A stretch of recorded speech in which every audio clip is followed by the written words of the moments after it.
اپنے تعلق کو مضبوط کرنا، اللہ کے ساتھ اپنے تعلق کو ہر لمحے غور و فکر کرنا، ہر روز غور و فکر کرنا، ہر نماز کے وقت سوچنا،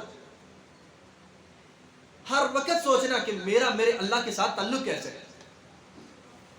اللہ کی قسم یہی وجہ ہے جو بندہ اپنے رب کے ساتھ تعلق کے بارے میں سوچتا رہتا ہے، موت ہی بڑی آسان ہوتی ہے، کیونکہ اس کا دل کرتا ہے کہ کب میں دنیا سے جاؤں اور میری رب سے ملاقات ہو جائے۔ اور فتنوں سے بھی وہ انسان بچایا جائے گا، التعلق باللہ من احب لقاء اللہ احب اللہ لقاءہ، جو اللہ سے ملاقات کو پسند کرتا ہے۔ اللہ کے ساتھ میرے دل بھائیو اپنے تعلق کو مضبوط کریں، اپنا محاسبہ کریں۔ یہ وہ چیزیں ہیں جو ہمیں فتنوں سے نجات دے سکتی ہیں۔ عمر رضی اللہ تعالی عنہ حذیفہ رضی اللہ تعالیٰ عنہ کے پاس جب جا رہے تھے، کتنا مشہور واقعہ، حذیفہ رضی اللہ عنہ کے پاس جا رہے ہیں، صحیح بخاری میں نبی علیہ السلام نے فرمایا کہ عمر جو ہے یہ دنیا میں ایسا انسان ہے جو ملہم ہے، کہ جس کے دل کے اوپر جو ہے، دل کے اندر اللہ پاک الہام پیدا کرتے ہیں۔ یہ وہ شخصیت ہے۔ حذیفہ رضی اللہ عنہ کے پاس جا کر کہتے ہیں، حذیفہ میں تمہیں اللہ کا واسطہ دے کر کہتا ہوں، مجھے تمہیں اللہ کی قسم ہے، میں تمہیں اللہ کا واسطہ دیتا ہوں، مجھے یہ بات بتاؤ کہ نبی صلی اللہ علیہ وآلہ وسلم نے جو فتن کے بارے میں تمہیں بتایا ہے، جو منافقین کے بارے میں تمہیں بتایا ہے، کیا میرا نام تو ان میں نہیں ہے؟ تو حذیفہ رضی اللہ عنہ کہنے لگے کہ امیر المومنین، آپ نے مجھے قسم اٹھوا دی ہے، میں آپ کو بتا دیتا ہوں، آپ کے بعد جتنے مرضی اثر و رسوخ والی شخصیت آ جائے، میں اس کی پاک بازی کی ضمانت نہیں دیتا، میں کسی کو نہیں آپ کے بعد بتاؤں، صرف میں آپ کو بتا رہا ہوں۔ تو میرے عزیز بھائیو، کون سے لوگ ہیں؟ یہ تو تین چیزیں ہیں کہ فتنوں سے کیسے بچا جائے۔ مضبوط ایمان چاہیے، اور کتاب و سنت کا علم چاہیے، اللہ کے ساتھ تعلق چاہیے۔ اور کون سے لوگ ہیں جو فتنوں کا شکار ہو جاتے ہیں، جن کو پتہ نہیں چلتا کہ یہ فتنہ ہے، یہ آزمائش ہے میرے لیے، یہ مجھ کو ہلاک کر دے گی، یہ مجھ کو تباہ کر دے گی۔ سب سے پہلی جو چیز ہے وہ اسی کے برعکس رکھی گئی ہے کہ کمزور ایمان والا۔ ایمان ہی بہت زیادہ کمزور ہے۔ کمزور ایمان کیوں نہ ہو جب ایمان کے بارے میں کبھی سوچا ہی نہیں ہے۔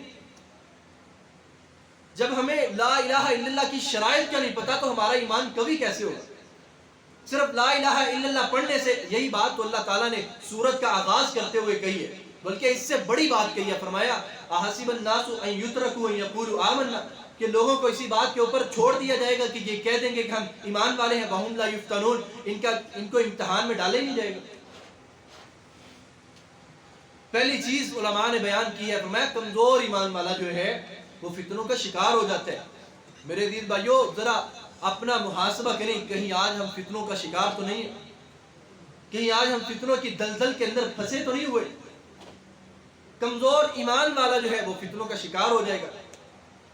اور دوسرا وہ انسان غلبۃ الجہل، جس کے اوپر جہالت غالب آ چکی ہے، جہالت غالب آ چکی ہے، کتاب و سنت سے اتنی دوری ہے، اتنی دوری ہے، اتنی دوری ہے کہ جہالت اس انسان کے اوپر غلبہ پا چکی ہے، یہ بھی فتنوں کا شکار ہو جائے گا۔ اور تیسرے نمبر کے اوپر وہ انسان ہے جو فتنوں سے اپنے آپ کو بچاتا نہیں ہے، جو فتنوں سے اپنے آپ کو دور نہیں رکھتا، بچاتا نہیں ہے۔ میرے عزیز بھائیو، اس کی مثال نبی علیہ السلام نے بیان کیا کہ فتنوں کے دور کے اندر من استشرفہا، جو جان کر دیکھے گا کہ میں دیکھوں تو صحیح ہے کیا۔ آج کئی ایسے فتنے کہ انسان سوچتا ہے کہ میں نے کون سا یہ کام کرنا ہے، میں دیکھوں تو صحیح ہوتا کیا ہے۔ تو فرمایا جو جان کر دیکھے گا کہ میں دیکھوں تو صحیح ہے فتنہ کیا ہے، فرمایا وہ بھی اس میں مبتلا ہو جائے گا۔ تو میرے عزیز بھائیو، فتنوں سے بچنے کے لیے نہایت ضروری عمل ہے کہ اپنے آپ کو فتنوں سے دور رکھا جائے۔ کتنے لوگ ایسے ہیں جو نمازوں کا اہتمام کرتے ہیں، تلاوت کا اہتمام کرتے ہیں، مگر اپنے آپ کو فتنوں سے دور رکھتے نہیں ہیں۔ صحابہ کرام رضوان اللہ علیہم اجمعین اس قدر اپنے آپ کو فتنوں سے دور رکھا کرتے تھے کہ جابر رضی اللہ تعالیٰ عنہ سے مسلم کے اندر ہے کہ اپنے گھر میں آ رہے ہیں، گھر میں داخل ہوئے ہیں تو دیکھا کہ چارپائی کے اوپر ایک چادر ہے، تو فوری جو ہے نا وہ پلٹے ہیں، گھر سے باہر نکلنے لگے، اور نکلتے نکلتے اپنی بیوی سے کہتے ہیں کہ یہ چادر کہاں سے آئی ہے، اور چادر کے ساتھ کہتے ہیں کہ یہ فتنہ کہاں سے آ گیا۔ تو ان کی بیوی نے ان کو یاد دلایا کہ تمہیں وہ وقت یاد نہیں ہے کہ جب ہماری شادی ہوئی تھی تو نبی علیہ السلام نے پوچھا تھا کہ جابر کیا تمہارے پاس کوئی چادر ہے؟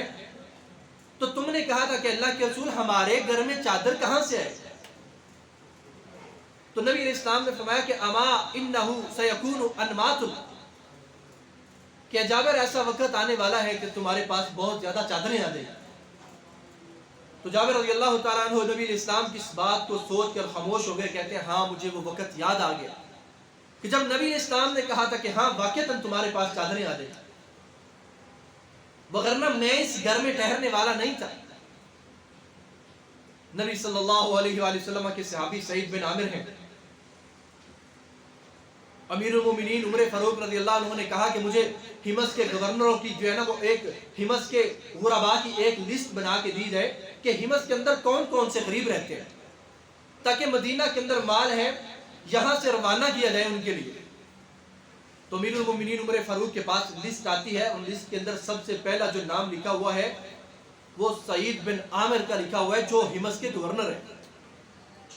عمر رضی اللہ تعالیٰ عنہ دھاڑے مار کر رونے لگے، سعید بن عامر جس کو میں نے علاقے کا گورنر بنا کر بھیجا ہے، وہ حمص کے اندر سب سے زیادہ غریب ہی یہی رہ گئے، اتنا زیادہ اپنے آپ کو دور کرنے والے۔ امیر المومنین حکم دیتے ہیں یہ چیز تیار کر دی جائے، باندھ دی جائے، سواریوں پر لاد دی جائے اور حمص کی طرف روانہ کر دی جائے۔ حمص کے اندر یہ سامان پہنچتا ہے، سعید بن عامر رضی اللہ تعالی عنہ کے حصے کا سامان ان کے گھر میں آتا ہے اور اس کو کھولتے ہیں، اشرفیوں کے تھیلے نکلتے ہیں۔ سعید بن عامر دھاڑے مار مار کر رونے لگے۔ بیوی نے کہا کہ اے سعید تمہیں ہوا کیا؟ سعید تمہیں کیا ہو گیا؟ تو سعید کہنے لگے کہ ہمارے گھر کے اندر فتنہ آ گیا، کہیں اس سے ہمارے ایمان کو نزوا لیا جائے، کہیں اس سے ہمارا ایمان نہ کم ہو جائے۔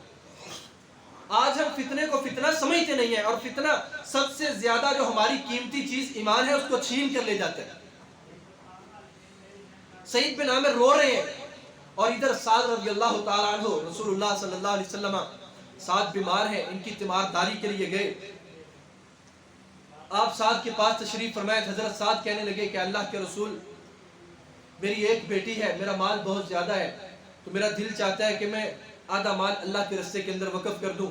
تو نبی علیہ السلام نے منع کیا، فرمایا سعد ان قریب اللہ تعالیٰ تجھے اور اولاد دے گا، اور سعد اللہ تعالیٰ تمہارے ذریعے کچھ لوگوں کو ذلیل کرے گا، اور اللہ تعالیٰ تمہارے ذریعے کچھ لوگوں کو عزت سے نوازے گا۔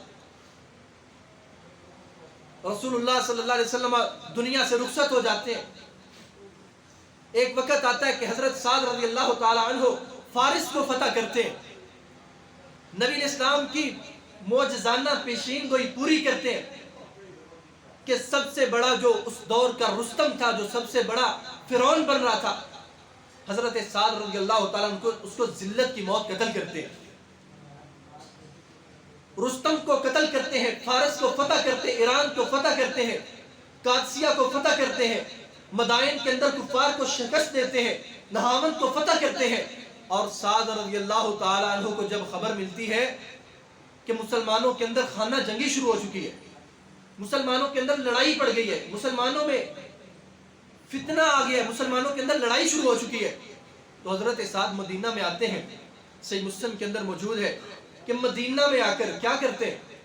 میرے عزیز بھائیو کبھی سوچیں تو صحیح، کتنی بڑی سلطنتوں کو انہوں نے اپنے پاؤں سے روندا ہے، اللہ کے دین کو نافذ کیا ہے، مشرکین سے ٹکرانے والے ہیں، ہر کافر کے اوپر غلبہ پانے والے ہیں اللہ کے حکم کے ساتھ، اور اپنی فتنوں کے دور میں اپنی حالت کیا ہے کہ مدینہ میں آئے ہیں اور چند بکریاں لے کر دور دراز ایک پہاڑ کی طرف نکل گئے۔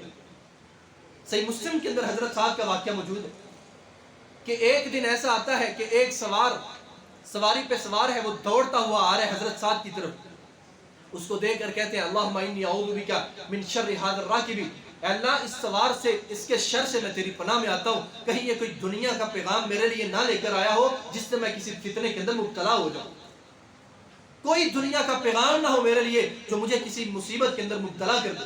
جب وہ قریب آیا تو دیکھا اپنا ہی بیٹا تھا، تو بیٹے نے آ کر کہا ابا جان آپ تو عشرہ مبشرہ میں سے ہیں، آپ تو عشرہ مبشرہ میں سے ہیں، اور وہ نبی علیہ السلام کے صحابی ہیں جو رشتے کے اندر نبی علیہ السلام کے ماموں لگتے ہیں، اور آپ پر تو نبی علیہ السلام رشک کیا کرتے تھے، آپ پر نبی اسلام فخر کیا کرتے تھے کہ سعد میرا ایسا ماموں ہے کہ دنیا کے اندر اس جیسا اور کوئی نہیں. تو بیٹا کہنے لگا کہ ابا جان مسلمانوں کے اندر بہت زیادہ جو ہے وہ دڑاریں پڑ چکی ہیں، مسلمان فتنے کا شکار ہو رہے ہیں، آپ آئیں ان کے درمیان صلح کرا دیں. تو سعد رضی اللہ تعالیٰ عنہ کیا کہتے ہیں کہ میں تو اپنا ایمان بچا رہا ہوں، مجھے ڈر لگتا ہے. نبی اسلام نے فرمایا ان اللہ یحب العبد التقی الغنی الخفی، کہ اللہ تعالیٰ اس بندے کو پسند کرتے ہیں جو شہرت نہیں چاہتا. اس بندے کو اللہ پسند کرتے ہیں جو شہرت نہیں چاہتا، یہ بھی مجھے مل جائے وہ بھی مجھے مل جائے، میرا نام روشن ہو جائے. اللہ پاک ایسے بندے کو پسند نہیں کرتے. وجہ کیا ہے؟ جو بندہ شہرتیں پانے والا ہے یہ فتنوں میں مبتلا ہو جاتا ہے. اور نبی علیہ السلام کے صحابی کیا کہتے ہیں کہ اللہم انی، نبی علیہ السلام نے فرمایا ان اللہ یحب العبد التقی الغنی الخفی، کہ اللہ پاک ایسے بندے کو پسند کرتے ہیں جو اپنے آپ کو بچاتا ہے. تو میں مدینہ میں جانے سے ڈرتا ہوں کہ میں وہاں چلا جاؤں اور کسی مصیبت کے اندر مبتلا ہو جاؤں. تو میرے عزیز بھائیو، یہ وہ صحابہ کرام رضوان اللہ علیہ مجمعین تھے جو اپنے آپ کو فتنوں سے کس قدر محفوظ رکھا کرتے تھے، کس قدر بچا کرتے تھے. کیا آج ہمارے اندر اس طرح کا ایمان ہے؟ ہمیں کوئی نعمت مل جائے، اللہ کی قسم آج کے مسلمان کو اگر مال و دولت مل جائے نا تو یہ سمجھتا ہے کہ میرے اوپر اللہ کا انعام ہے اور میرا اللہ میرے اوپر خوش ہے اور میرے اوپر اللہ کی کرم نوازی ہے. اور لوگ باتیں کرتے ہیں کہ کیا بات ہے، اس پر تو اللہ نے خاص ہی کرم کر دی ہے. اور یہی بات تو قارون نے کہی تھی، یہی بات، یہی نظریہ، یہی عقیدہ تو قارون کا بھی تھا. اللہ تعالیٰ سورہ فجر کے اندر فرماتے ہیں جب میں اپنے بندے کو آزمانے کا ارادہ کرتا ہوں میں اسے مال دیتا ہوں. فَأَمَّا الْإِنسَانُ إِذَا مَا ابْتَلَاهُ رَبُّهُ فَأَكْرَمَهُ وَنَعَمَهُ، جب میں اپنے بندے کو آزمائش میں ڈالنا چاہتا ہوں میں اس پر انعامات کی بارش کر دیتا ہوں. فَأَكْرَمَهُ، میں اس کو بہت زیادہ عزت کے ساتھ بھی نوازتا ہوں. وَنَعَمَهُ، اور بڑی نعمتیں، یہ دنیا کے اندر نعمتوں کا مل جانا، کثیر نعمتوں کا مل جانا. آخری حدیث بیان کرتا ہوں کہ نبی علیہ السلام نے فرمایا کہ یہ فتنوں کا دور ہے، اور آپ نے فرمایا کہ کامیاب ہے وہ شخص جس کو جتنا ملا اس نے اس کے اوپر قناعت اختیار کی ہے. تھوڑا ملا ہے تب بھی قناعت اختیار کی ہے، زیادہ ملا ہے تب بھی قناعت اختیار کی ہے، اللہ کا شکریہ ادا کیا ہے، اپنے آپ کو فتنوں سے محفوظ رکھا ہے. اللہ تعالی ہمیں فتنوں سے بچنے کی توفیق عطا فرمائے.